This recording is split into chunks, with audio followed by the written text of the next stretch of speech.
Today we're going to test 4802, the high foam expansion system. Today's test consists of the foam will mix with the water. It will go through the generators and it will dissipate through the floor.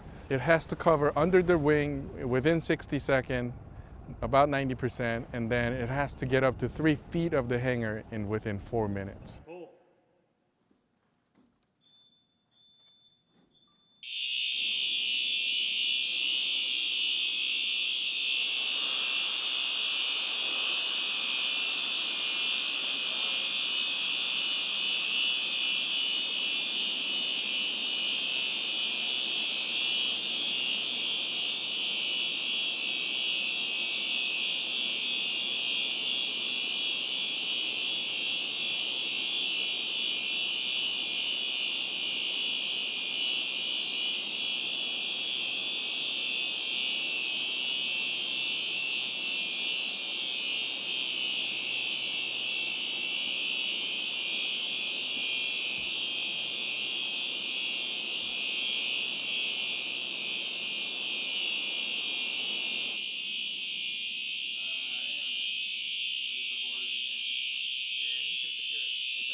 The high expansion foam system would be for a fairly rare scenario, some sort of large fuel leak from an aircraft and it igniting in fire.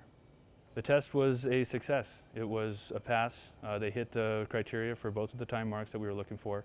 On that, we're still waiting for the readings on the foam concentrate levels. They will test the concentration of the foam to make sure that we had proper mixing. But it looks like based on the foam that won't be a problem. So it was a successful test today.